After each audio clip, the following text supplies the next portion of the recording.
being human is all about your free will and being able to make your own decisions and have the consequences of those decisions, but having that autonomy inside of yourself to use your intuition and your own internal guidance to put yourself out into the world in a way that is consistent with your own values and your integrity. There's a lot of other things to being human, obviously, but I felt like that is something that I really wanted to focus on when I talked about being human. Welcome to the On Being Human podcast, where we believe transforming ourselves can positively transform society. Your host, Brandy Fleck, has the honor of exploring the human condition with real people who bravely share their personal stories of adversity, healing, joy, and more. If you're seeking empowerment, strength, and inspiration, listen in to engage and explore tough topics that help us humanize one another, understand ourselves better, spread love, and connect.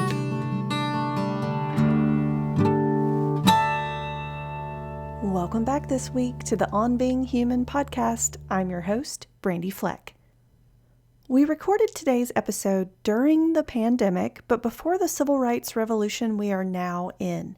If you missed it, be sure to go back to last week's episode, Systemic Racism, Making Sense of Civil Unrest as an Ally and Taking Action. We look forward to bringing you more resources in the future to further our fight against systemic racism. Today, we talk to Sarah Gates of Nashville, Tennessee, who is a technical writer for a living, but more importantly is a lifelong learner, free spirit, investigator, observer, adventurer, and survivor of spiritual abuse. I love talking to Sarah. While listening, picture her energetically waving her hands as she talks. She's such a fun, insightful personality with lessons to share.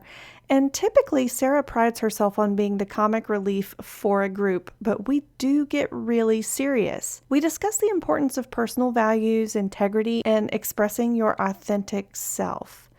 Then we go on to not only explore what spiritual abuse is in all forms, but Sarah really opens up about her own experience of spiritual abuse, ranging from the foundation being laid as a child to how it manifested through adolescence and into adulthood. Sarah talks about the feelings that arose, what trauma bonding means within a community, and what it was like letting go and getting out, even including estrangement.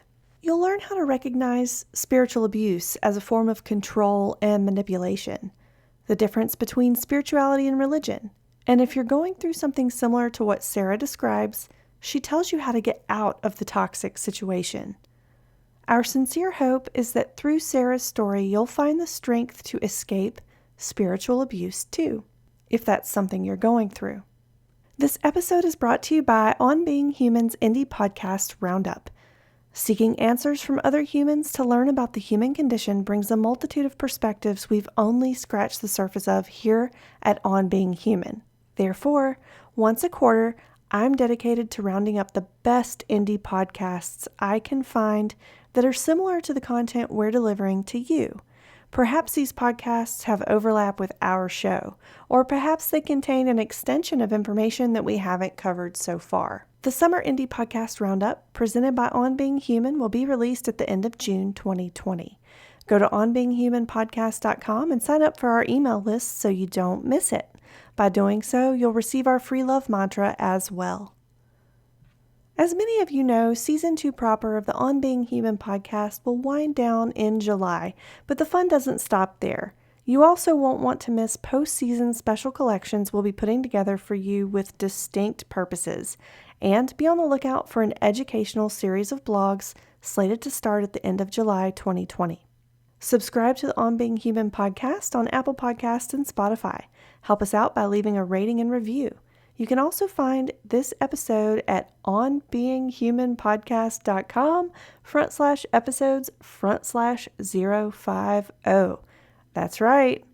This is episode 50, guys. Now, let's hear from Sarah. Hi, Sarah. Welcome to the show. How are you doing today?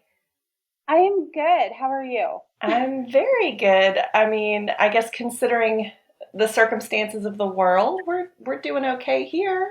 Things are wild and crazy, but we're still trying to keep some consistency and stability in our lives.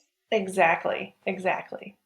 Well, thank you so much for coming on. I really appreciate you agreeing to talk about what we're going to talk about today. Before we jump in, go ahead and please introduce yourself to our listeners. Tell us what you do professionally, but also who are you as a person? Yes, I am a writer. Right now, I'm a technical writer. And aside from what I do, who I am, I would just say that I am a lifelong learner and kind of like a free spirit and an adventurer. I'm here for all types of adventures, intellectual and physical. So that's kind of the theme of my life. I'm an investigator and an observer, and that's kind of what has brought me to having some knowledge about what we're going to talk about on the show today. Okay, well, what is the most important thing in life to you? I mean, the first answer, of course, is love, but I think that more so than just loving other people, loving yourself and learning to live from your own values and your integrity, and express yourself in the world in a way that feels authentic to who you are, Mhm. is something that I think is probably one of the most important things in life. All right. Well, Sarah, so we are here today to largely get to know you and also talk about the topic of spiritual abuse. So, can you tell us what is spiritual abuse and how can someone recognize it? I did some research on this outside of my own experience with spiritual abuse just to make sure I was complete when speaking about this. But Mhm. spiritual abuse is a really large range of things.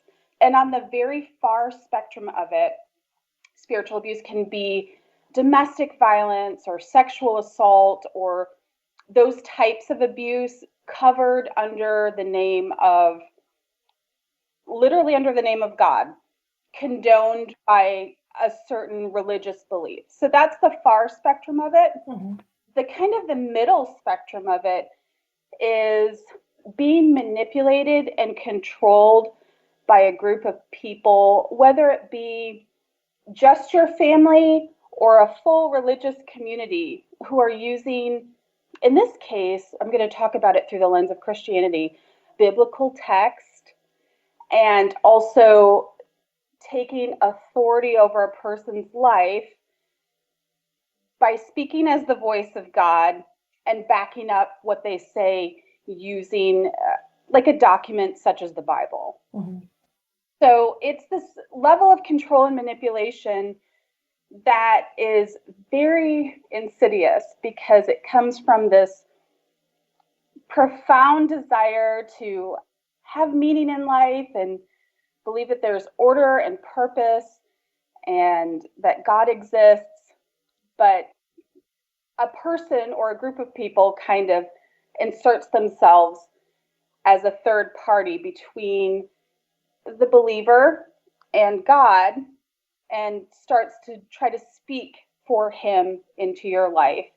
And most of the time, these things are very control based and come from a place of a desire to control through fear. Gotcha. Long explanation there. One of the things that I thought about how you can recognize it is I don't on any level believe that someone should ever have to stand between you and your relationship with, we could call it God, we can call it the universal source of love and truth. Mhm. We can call it the life force of the universe. There's a lot of different semantical ways that you can look at it. However, no one really has the right to speak for God to you, and no one has the right to step in between your relationship to source and abdicate your authority or your personal autonomy in any way. And that's what spiritual abuse definitely seeks to do as a form of control and manipulation. Gotcha. So we've talked about spiritual abuse. What is the difference between spirituality and religion? Because we've sort of brought up both of those topics in this definition. Is there a difference? There is definitely a difference in definition. And so this has also become kind of a movement amongst millennials to be spiritual but not religious. Mm-hmm. I think when we talk about religion, we're largely looking at including probably a community of like-minded believers and usually some texts that have been approved by the community. And what happens with religion is that being in that community a lot of times devolves into struggles of ego, money, and power very quickly. Mm-hmm. And it's kind of all hidden under this pretext of we're doing it for in the name of the Lord, or we're doing it for Jesus. But that's kind of why people have more ill feelings towards the term religion. Really, anything can be your religion. Your religion could be sports, Mm-hmm. really. Anything you're passionate and excited about and have all these beliefs about and you're obsessed with probably could be considered your religion. Spirituality is more just, in my opinion, realizing that our experience that we can gather from our 5 physical senses is not the only reality that exists. So there is this whole other unseen reality that is our spiritual life. And being connected to that on some level, being aware of it, being connected to a source of divine love Mm-hmm. is more spirituality than religion, because it kind of takes out that middleman, which is needing someone to tell you how to be connected to source and how to feel and what to do. So that would kind of be like my definition there. Gotcha. So you sort of alluded to this earlier, that you have personal experience with spiritual abuse. So can you tell us, what is your personal experience with religion growing up, giving us some concrete examples of things that happened in the name of religion or spirituality? I grew up in a really very conservative, evangelical Christian family. At one point, my dad was a pastor, so I'm technically a pastor's kid, a PK. And so that should just send up red flags everywhere. I went through a lot of different inversions of kind of this very conservative evangelical lifestyle, all the way up until I was 30. So there were a lot of different churches that I went to and experiences that I had, but always kind of in the same theme. Mm-hmm. Because once you've kind of been seeded into that spiritually abusive lifestyle of looking for, like, being controlled and then looking for someone to control you because that's what's familiar to you, then you'll always be able to find a group to take that over. Gotcha.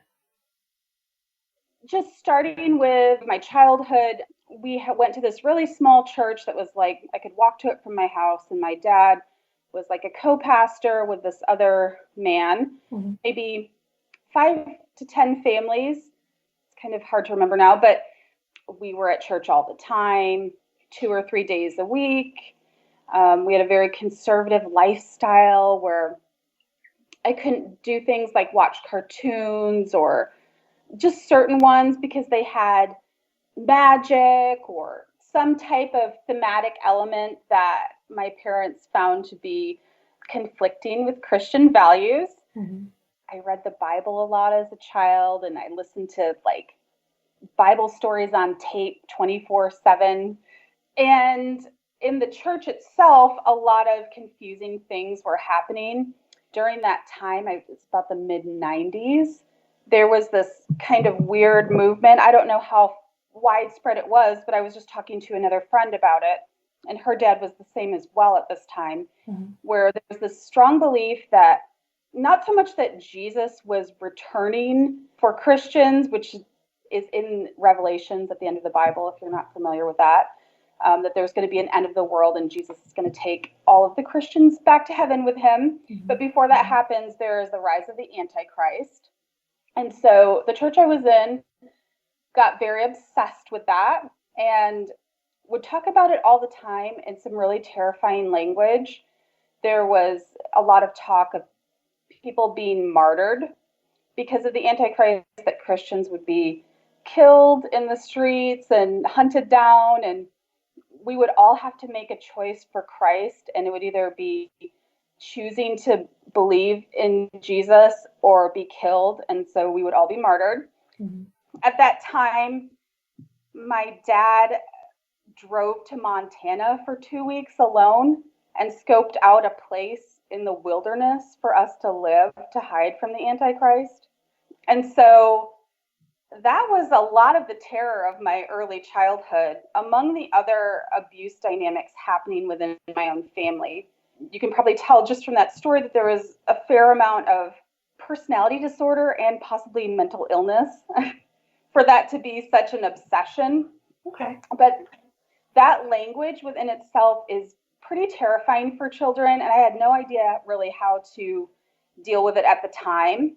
So what it also created was this sense that it was the church, or our little church, against the world. There was like this idea that there was specialness, that we knew something that other people didn't know, and safety and community because the world was bad and we were being kept safe inside of the community. So it was terrifying. And then it was also kind of what you would probably call trauma bonding me to this group of people who had this special knowledge and could keep me safe from the terrifying outside world. All right. So that was my first kind of like major experience with spiritual abuse. It's definitely not appropriate for young children to ever be hearing this kind of terrifying language about the apocalypse for no reason. I know that children go through horrifying things in war zones and conflicts in other countries. But, we were definitely in America and everything was peaceful. And all of these things were really speculative and conspiratorial. But what it built was this sense inside of me that being a Christian and being in a community kept you safe, and that people within your community had knowledge about the world that other people didn't have. And it was very important to listen to and rely on these people because they knew things that others didn't. So that was the groundwork. And then I went on to going to Christian high school, Christian middle school, Christian college, and I kept attending church after that. And during that time, I had a lot of other experiences that were abusive. So a lot of that was around, I was still in these evangelical type of churches. And another core component of that type of religious experience is this idea or concept of revival. And I think you see that a lot in the backwoods of Tennessee as well. In high school, I started attending Friday night revival services. The high school that I went to was attached to a church, and every Friday night, like a revival, quote unquote, had broken out, and they had a special minister that would come in and preach for hours on Friday night, and I would go. And a lot of that was about how everyone, especially everyone attending, was wrong or bad or sinful and unrepentant or had a hard heart or was doing something that was really offending God, whatever that might be. It could be anything from listening to secular music to all the way to, adultery. The range wasn't always specified, but it was this constant rhetoric of you are doing the wrong thing and God is mad at you. And also, as a young adult, I didn't really know how to process what was happening with that language as well. So I just was already kind of an insecure and anxious person from other chaotic family dynamics. So I became a little bit obsessed with this idea that something was deeply wrong with me and I needed to figure out what it was. Okay. I spent a lot of time examining myself and my actions, being very introspective. And also, my friends did this as well. I think this was about my freshman year in high school, and everyone really attended.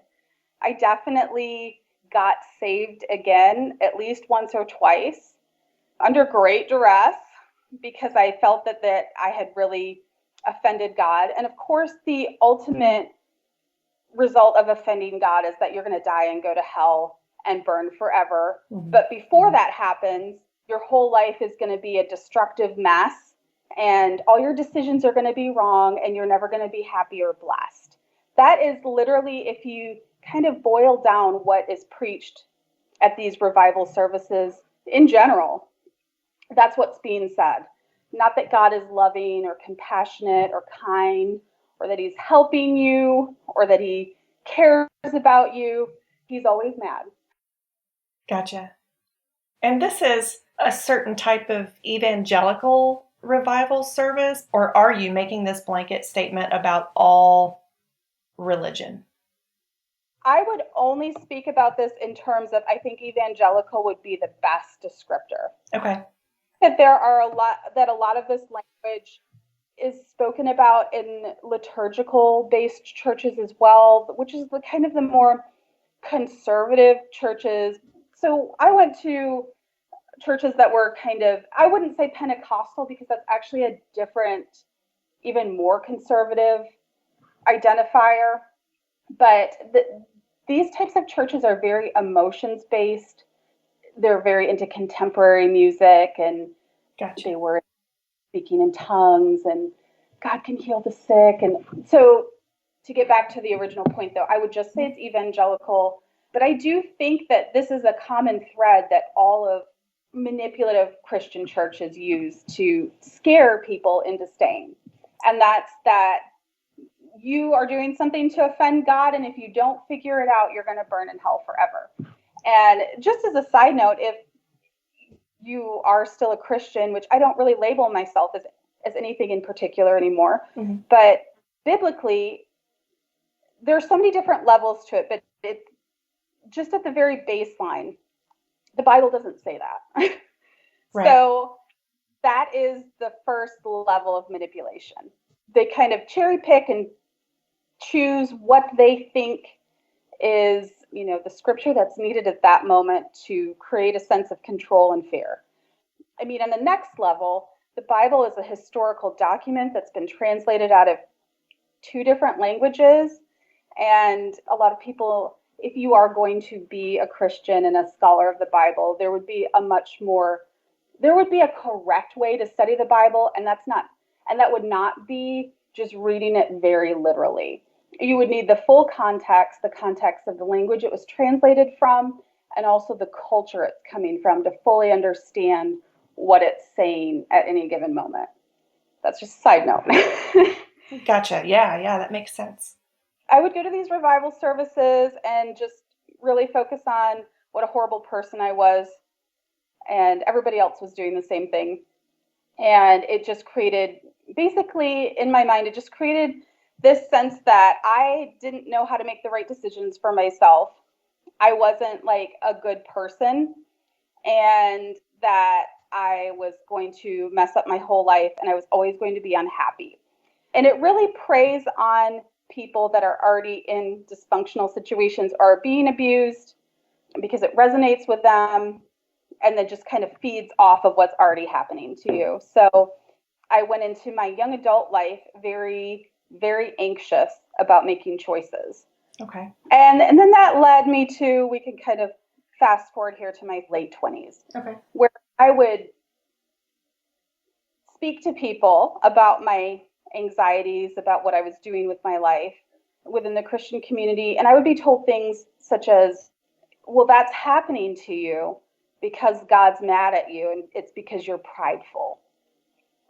And you need to come under the authority of someone within the church, a pastor, someone who is more knowledgeable than you, and make your decisions with them. You need to be bouncing everything you do off of a leader, which I think back on that now, and that is just absolute insanity. But those were the types of things that I was told. Basically, I had this anxiety disorder from being around all of these people who I felt judged by and constantly feeling wrong with myself. And then I would talk to them about it, and then I would be told that it's because there was something wrong with me and I needed to get in touch with a church leader to tell me how to live my life and what decisions to make. And when I say decisions, we're talking about things related to like career or where to live. Oh, wow. Or really basic things. A lot of that stemmed from I didn't have any this is the type of thing my family would say to me, but I also didn't have any family support. My parents, when I kind of like at 18, when I graduated from high school, being the loving Christians that they were, they bought me a set of suitcases and said, here you go. Go ahead and you're on your own now. You can move out anytime. Wow. Okay. And, so I just went to college, which is great because that's what my friends were doing. And thank goodness for that. But I had a lot of anxiety. I was just completely on my own. And then I would bounce things off people. And somehow God was always mad at me for whatever I was doing. It was very, very weird. It's just that whole desire for control. Yeah. And I had a lot of experiences as a young adult with pastors, more than one, behaving in an inappropriate manner towards me and trying to establish inappropriate relationships. And these are normal, like churches that you can look up in the phone book that have over 1,000 members. There was a lot of fear-based rhetoric, and there was a lot of control and a lot of sabotage, I guess you would call it, or just like a desire to make sure that I never succeeded at anything that I was trying to do. Gotcha. What it comes down to is when you're in a dysfunctional religious community like that, the person that asks the most questions or maybe sees the truth or talks about the truth or brings up the problems in the community is definitely going to be attacked. I also went through some assassination of my character because I would ask questions that weren't allowed to be asked, and that basically just questioning, is this behavior appropriate? Should a leader be doing this? How does this work with the Bible if you're saying this is like this, but that doesn't add up? Anytime that you question a dysfunctional system like that, it's not appreciated. Right. On top of that, I was definitely vilified as like a bad person. I had friends in my 20s that were told not to speak to me because I was dangerous. Wow. It wasn't expressed what type of dangerous I was, but I was considered a dangerous person, which I wear proudly now as a badge of honor. But at the time, because I was such a conscientious person and tried to be responsible and tried to be loving and like a good Christian, it like deeply, deeply wounded me to have my character like called into question like that. Yeah. And to have my dragged through the mud. Yeah. So that's what going to church was like for me. Okay. At every single stage, there was always something weird happening and something deeply inappropriate happening. Gotcha. So I've heard you say a few things like, the foundation was laid for this because you were already in sort of a dysfunctional dynamic with your family. And I've sort of picked up on themes of suppression in lots of different ways. Yes. Like suppressing you from asking questions that may uncover or defeat their control in some way, or suppression of your own expression and wanting to partake in certain things in our culture that maybe were considered not Christian. Yes. Okay. Yep. Okay. This is a fun Well, it's not a funny story, but it is a funny story. In my high school, we had this thematic day called Under the Ban, which was referring to something in Leviticus where Israel removed all of these objects from their camp that were under the ban. They were idols to false gods. So we had to all bring in, like, people brought in cigarettes or secular music CDs, or I think you could buy like a printed porn magazine back then. They brought in those things, and it was a big pile. And I can't even remember, because we had so many specific rules. I honestly can't even remember what ridiculous things were also considered under the ban. I have no idea. And we put them all in a big pile at the front of our praise gathering, and the principal took them all, and he was going to have a bonfire. But then he wasn't able to get a permit to burn in the parking lot, so we don't ever know where any of that stuff went. Oh, he took it. But I guess he had a good time at home because he had a lot of stuff. Oh, wow. Okay. Definitely not participating in secular culture was very important. Okay. I want to sort of dive into how you've evolved out of this and what your present day is like. Before we do that real quick, you mentioned trauma bonding. And can you just tell our listeners a little more about that and what that is? Trauma bonding is, I don't know if this is going to be the correct psychological definition, but kind of the way that I use it is what they create in a religious community where there is this level of control and degradation or guilt and shame. When you're going through an experience like that, you will feel bonded to the people around you because you're all going through the experience together, and you're all going through the same kind of abuse. So it creates this common thread, but it also creates a thread to the abuser, where this inexplicable thing where you're being abused by them, but somehow you develop empathy for the abuser. And so you're kind of all in this weird energetic frequency together, being abused and negotiating the shared experiences together, even though you can't trust each other because there's no one in that culture that you can trust. You still feel connected to each other by shared experience and kind of, I would call it a shared energetic frequency. Gotcha. Okay. Well, thank you for sharing all of that. It's really interesting to hear. Now let's dive into how you have evolved out of that into the present day. So I went through some counseling in my late 20s for the abuse that I experienced growing up that wasn't just spiritual abuse. I had some other abuse dynamics going on in my family that I had blocked out for a long time, and that around my mid-20s kind of came to the surface. What happens is your brain basically becomes fully formed at 25.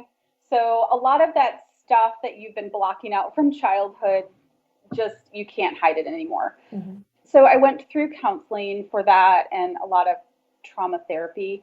And once I did that, I realized that I just didn't believe or need to be involved with a church any longer. And I didn't need to go through any further betrayals with my family. They weren't safe people. So that kind of left me on my own. During that time, I made a really concerted effort to not join any other spiritual communities to fall back on, because when you're still kind of in that injured, wounded state, you're going to find more abusers who want to take advantage of that on an energetic level. Gotcha. So I just spent a lot of time processing traumas and thinking about things and observing and coming to conclusions. And that's really what, like, using rational thought is really what got me out of being so controlled and obsessed with the church and being such a victim. Yeah. So it took a lot of different steps, to be quite honest. There were a lot of different stages of letting go, because the constant fear of, like, dying and going to hell would come up, but or that I'd be like so profoundly wrong and something horrible would happen to me. But one of the great things is the farther that I stepped out of my experience with the church and with my family, the more peaceful I felt. I had less anxiety, despite being less supported or having fewer social contacts. I had a lot more peace and a lot less anxiety. So that was the kind of positive reinforcement that helped me to know I am making the right decision to leave this lifestyle. And this was not the right thing for me. And these people aren't speaking for God. They're speaking from their own personality disordered behaviors. Gotcha. So the proof was just experiential. So then I just kept taking steps. So a lot of what I had learned through church kind of had created, I wouldn't label myself as actually having OCD, but listening to these really terrifying sermons had kind of given me intrusive thoughts, so that when I went to do something that would be completely normal for someone else, I would maybe have an intrusive thought like, you're going to hell for that. And that really can be treated just like you would any other anxiety, where you can just desensitize yourself to it. So, basically the farther I drove on the sin wagon, the less those thoughts came. I just kind of wore the thought out. And now I laugh about it. It's funny to me now, every once in a while I'll be doing something completely normal that's not moral or immoral. It's just a neutral behavior, and that thought will pop into my mind, and I'll just observe it for what it is and kind of laugh.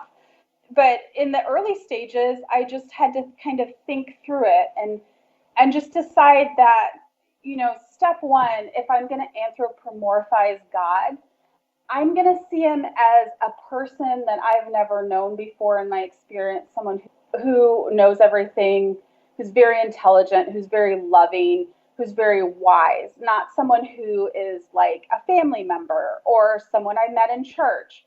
And then maybe the next step is I don't have to anthropomorphize God. I don't even have to assign God a gender. I can just see God as like this beautiful source of perfect love and, everything good that is supporting me and protecting me. I think I lasted as long as I did in the church and through this abuse because I had had some really real experiences with connecting to something outside of myself that I sensed was good and pure and full of love. And I knew that I could, if I stayed connected to that, it would give me the strength to get through all the abuse dynamics I was going through as a child and a young adult.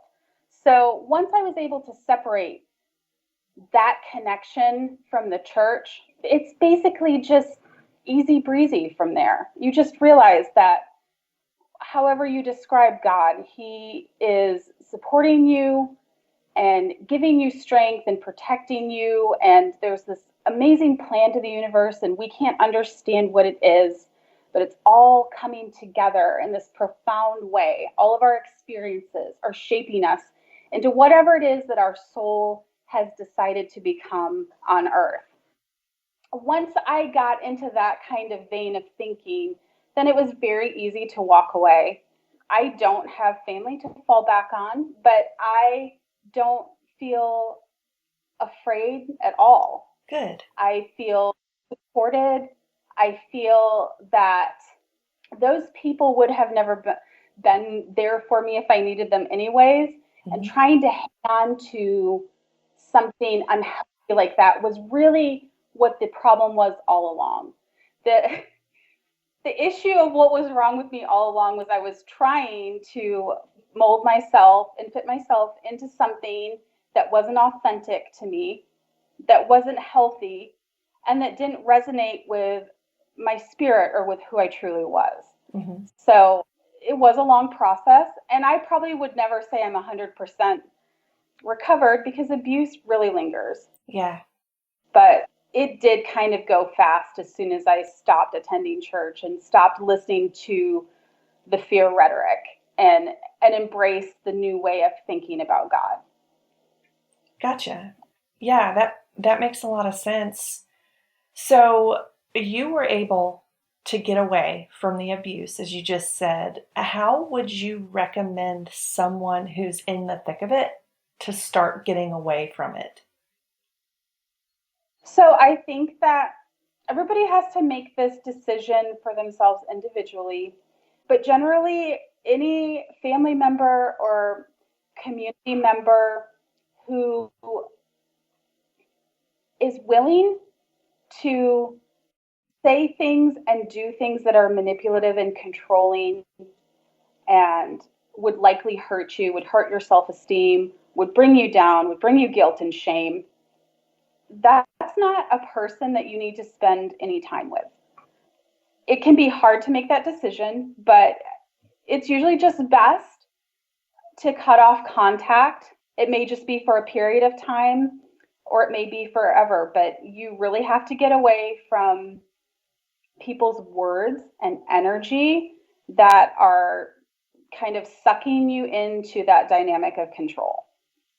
So really cutting that off cold turkey is, to me, the easiest way I see to do it, because no matter how much you talk yourself up or meditate or try to say your affirmations or do something to support yourself, it can be very hard, especially if your entire life you've been involved in something like an abusive religious community or a very judgmental, shaming, guilt-inducing type of community or family, because that trauma is on a very deep energetic level, kind of at your like core child.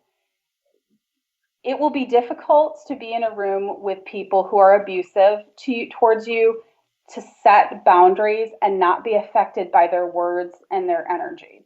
So that is why I would always say you need to step out of that and you need to cut off contact, at least for a period of time.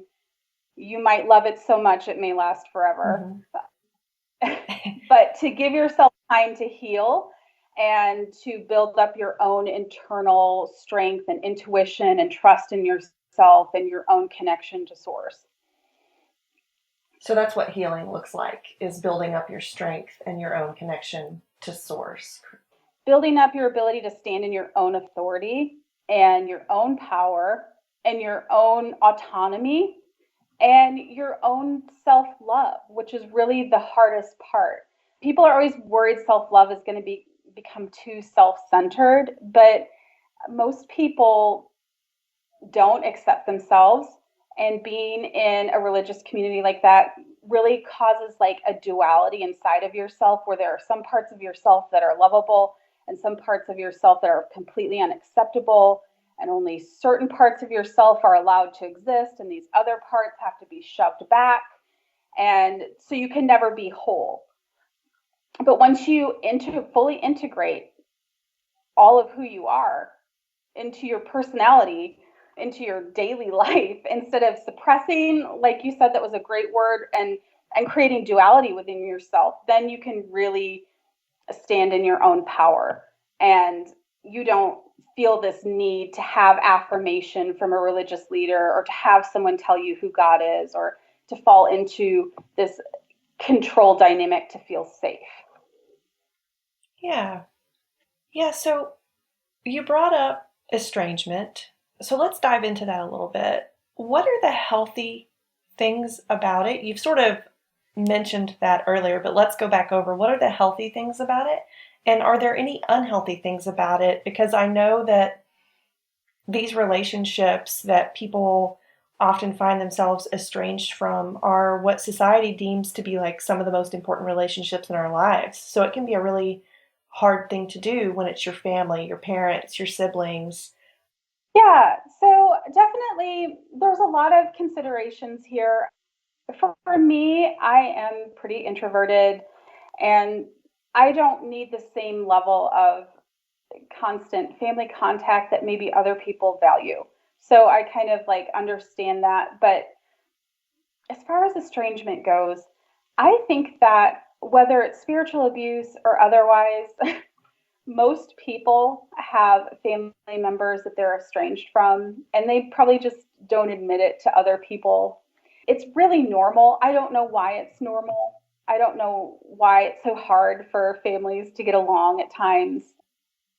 I think that not constantly having someone feed guilt, shame, negativity, and criticism to you, or even if it's not verbal, there is, and I've talked about energy a lot in this, but abusive people are kind of, this is such a catchy term, like a catchphrase term, a trendy term, but energetic vampires. And they don't have their own source of internal self-resolve. They can't energize themselves. They can't renew their own life force energy, which sounds really dramatic, but it's so common. So they have to kind of suck it out of you. And they get that from, your fear or your anger at them, putting you in your place, all of those things. When you stop having people steal your energy in that way, then you can rebuild your life and you can regain your power. And so that is really healthy. I could definitely have more interest in relationships than I do. Going through this experience has made me very distrustful of people, and there is value to relationships. But there's also value to your relationship to yourself. So it's a balance. It's a balance of cutting off negativity, being able to identify it first, and then being able to set a firm boundary, and then being able to, which has been the harder part for me, create a social support system that is fundamentally healthy, not perfect, but fundamentally supportive. I have a couple of close friends, and I know that they support me and they want to see me succeed and they want to see me happy. And I think that main principle is true for whether you've been spiritually abused or not. You cut off negative people, but then you kind of have to rebuild for yourself in a different way. New relationships, even if they're not biological or blood related, family of origin relationships. Yeah. So what is your personal experience with spirituality now? Are you spiritual, and what does that mean to you? I think I'm forever spiritual. I don't think I could ever go throughout all of this, all of the crazy things that happened. I really never got to a point where I was like, I just don't believe in anything. We don't know what happens to us after we die. I have no idea. I don't have defined beliefs anymore. But, my spiritual connection is just being in nature. I still pray, but not like I used to, not for hours, but just kind of like I ask for guidance. And I follow my intuition as that guidance. And I just like have this firm belief in, and it's really hard because there are so many, it's hard to say this and not sound offensive, but trust me when I say I've been through my more than fair share of tragedy and sadness and grief. But I am such a firm believer in all of our experiences coming together to create inside of us what our soul came here to do, what our spirit came here to do. So just living my daily life and the experiences that I have, I feel like I'm being guided on my own path of learning, and that I am connected to God in whatever way that is. If God exists in this Christian form, the way they talk about him, that he is fully loving and fully wise and all-knowing, and he's seen everything that I've been through, and he gets it. So it's not like this conscious practice anymore. It's just kind of how I live my life off of my intuition and my internal guidance. And then probably the most like spiritual type thing that I do is recently I've done a lot of different types of therapy over the years, not for like extended periods of time, but I've done art therapy and I did Christian counseling. Imagine that. I did some regular counseling, but now I am doing energy healing, which has been amazingly helpful. And just kind of this whole idea, probably more, it's been helpful more so than anything, that trauma and feelings and emotions and words are stored in our body as energy. And we can kind of choose to remove what's in our energetic field and to allow more positivity and love and peace to be in our energetic field instead of those stored traumas. And that's to me is a very spiritual practice. Yeah, we just had a guest on the show the other day who is an energy healer. So this is really interesting that you brought this up. Yeah, I'm a big proponent of that. What are you doing for energy healing? Like, what's it like and what does it entail? I've only seen really one practitioner, and she kind of works in the Buddhist form of thought. She trained in Tibet in this certain type of energy healing. Mm-hmm. But what it is it's about an hour-long session, but you go into like a meditative state through deep breathing, and kind of she talks you into it.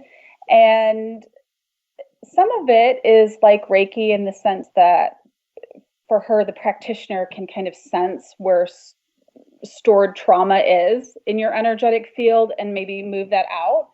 But a lot of it that's been most effective for me is instead of going back through every single traumatic memory in my life, it's just been if I'm having an area where I'm really struggling, we might go back and look at the first time a struggle like this happened where I formed a belief about something that has now created an energetic pattern in my life because of that thought and belief that is continuing into today.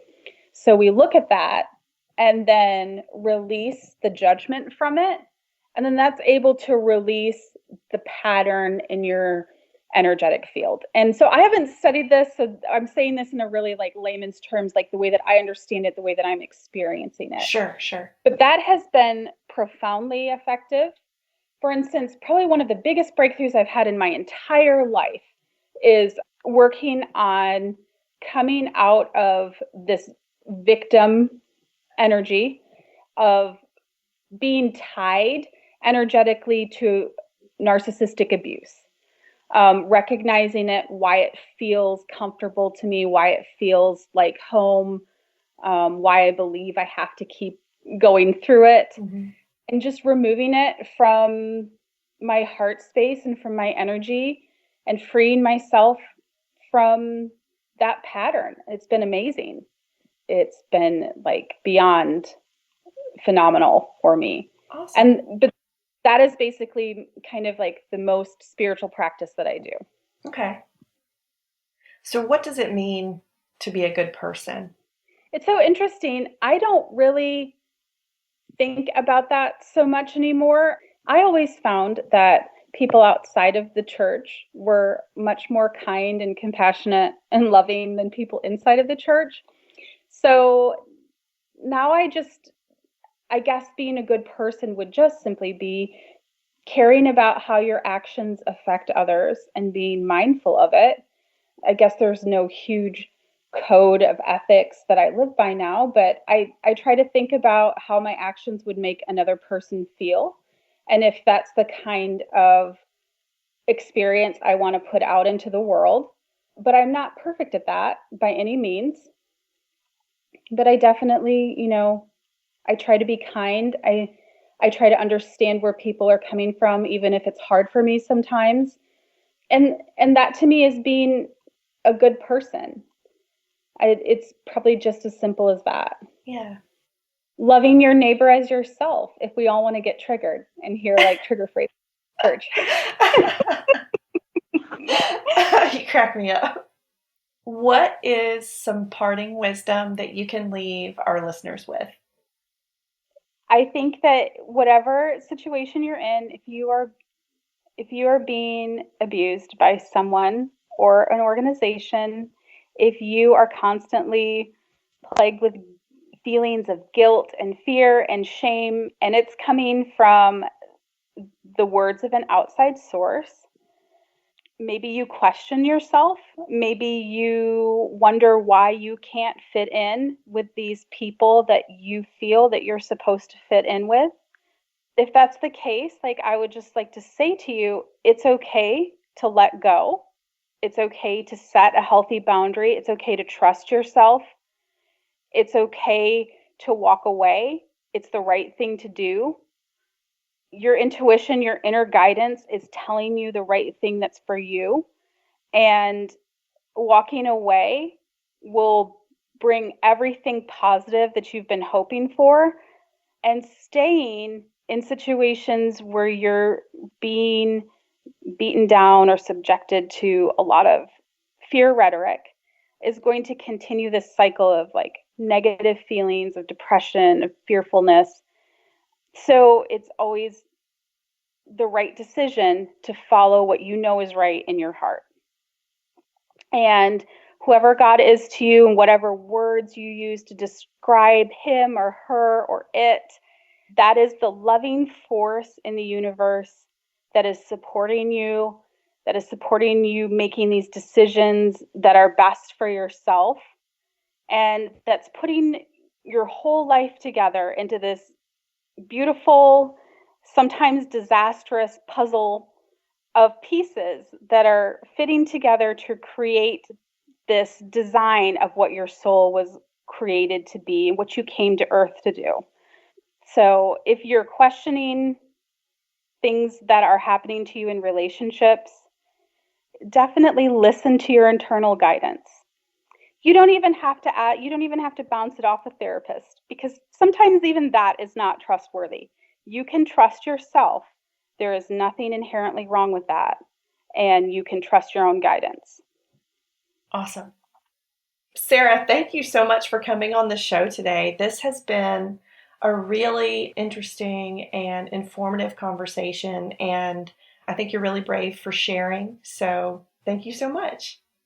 Well, thank you for having me. It's an honor. And I hope if even one person who is stuck in a weird, abusive or semi-abusive situation in religious community or just in their family, just for them to know that they're loved and supported, they can make a different decision, like that would make me so happy.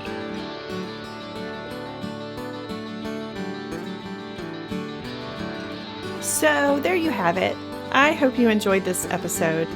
Tune in weekly at onbeinghumanpodcast.com for more soul-exposing explorations of what it means to be human. Until next week, love to you all.